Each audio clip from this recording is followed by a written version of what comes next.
নমস্কার বন্ধুরা, আমি সঞ্জু। আজ আবারও এক ভিন্ন স্বাদের রেসিপি নিয়ে হাজির হয়েছি। আমরা তো প্রত্যেকেই বেগুন ভাজা খেতে ভীষণ ভালোবাসি। রুটি, লুচি, পরোটা, খিচুড়ি, ভাত সব কিছুর সাথেই বেগুন ভাজাটা খেতে কিন্তু দারুণ লাগে। কিন্তু বেগুন ভাজাটা খেতে পছন্দ করলে কি হবে? বেগুন যে পরিমাণে তেল অ্যাবজর্ব করে আমরা খেতে ভীষণ ভয় পাই। তাই আজকে আমি তৈরি করব একদম তেল ছাড়া বেগুন ভাজা, যাতে তোমরা একদম নির্দ্বিধায় নিশ্চিন্তে যে কটা খুশি খেতে পারো। ঠিক আছে, তাহলে তোমরা দেখতে থাকো এই রেসিপিটা আমি ঠিক কী প্রসেসে করছি, আর এই রেসিপিটা করার জন্য কি কি উপকরণ নিয়েছি সেটাও তোমাদের একবার দেখিয়ে দিই।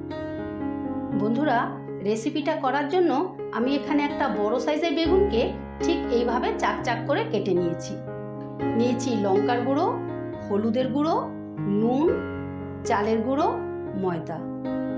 বন্ধুরা, প্রথমেই আমি বেগুনটাকে কিন্তু নুন হলুদ মাখিয়ে নেব। আমি এখানে একটা বড় সাইজের বেগুনকে এইভাবে কেটে নিয়েছি। বেগুনটা কিন্তু ধুয়ে কাটতে হবে, কেটে কিন্তু ধোয়া যাবে না, যাতে এর মধ্যে একটুকু জল না থাকে।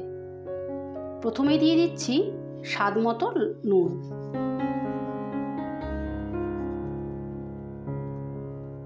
দিয়ে দিচ্ছি হলুদের গুঁড়ো,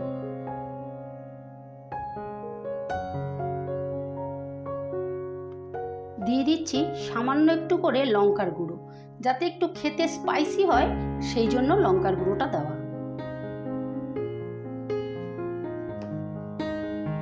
এবারে দিয়ে দিচ্ছি চালের গুঁড়ো। চালের গুঁড়োটা দিলে কি হবে, বেশ মচমচে হবে। তোমরা যদি চালের গুঁড়ো না থাকে তাহলে কর্নফ্লাওয়ারও দিতে পারো।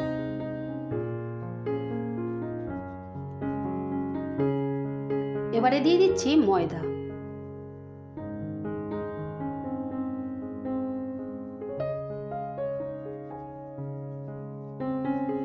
এবারে ভালো করে এরকম গায়ের মধ্যে সুন্দর করে মাখিয়ে নেব। এইভাবে মাখিয়ে নিয়ে আমি 5 মিনিটের জন্য বেগুনটাকে রেস্টে রাখবো, যাতে এই চালের গুঁড়ো আর ময়দাটা বেগুনের ভেতরে যেটুকু জল আছে সেইটুকু টেনে নেয়। এবার 5 মিনিটের জন্য ঢাকা দিয়ে দিচ্ছি। এই দেখো বন্ধুরা, 5 মিনিট বাদে ফিরে এলাম।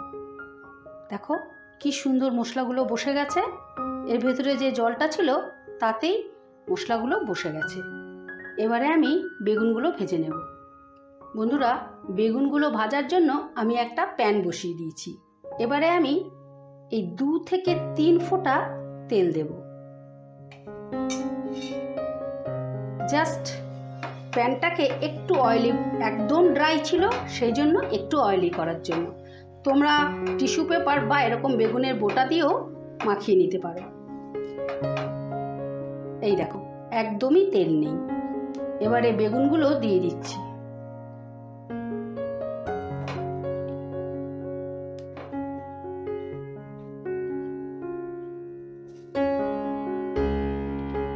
তোমরা কিন্তু গ্যাসের আঁচটা অবশ্যই মিডিয়ামে রাখবে।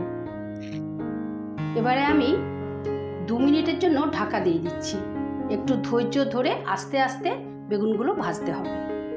বন্ধুরা, এবারে আমি বেগুনগুলো উল্টে দিচ্ছি।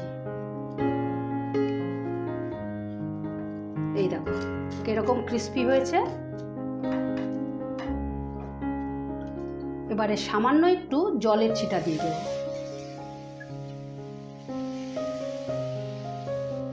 আবারও 1 মিনিটের জন্য ঢাকা দিয়ে দিলাম।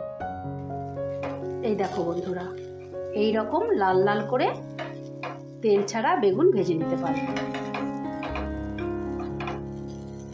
এইভাবে তৈরি করে তোমরা অবশ্যই একবার খেও, আর খেয়ে যদি তোমাদের ভালো লেগে থাকে তাহলে কমেন্টে জানিও রেসিপিটা কিরকম ছিল। এবারে আমি একটা প্লেটে নামিয়ে ফেলবো। গ্যাসটা অফ করে দিলাম।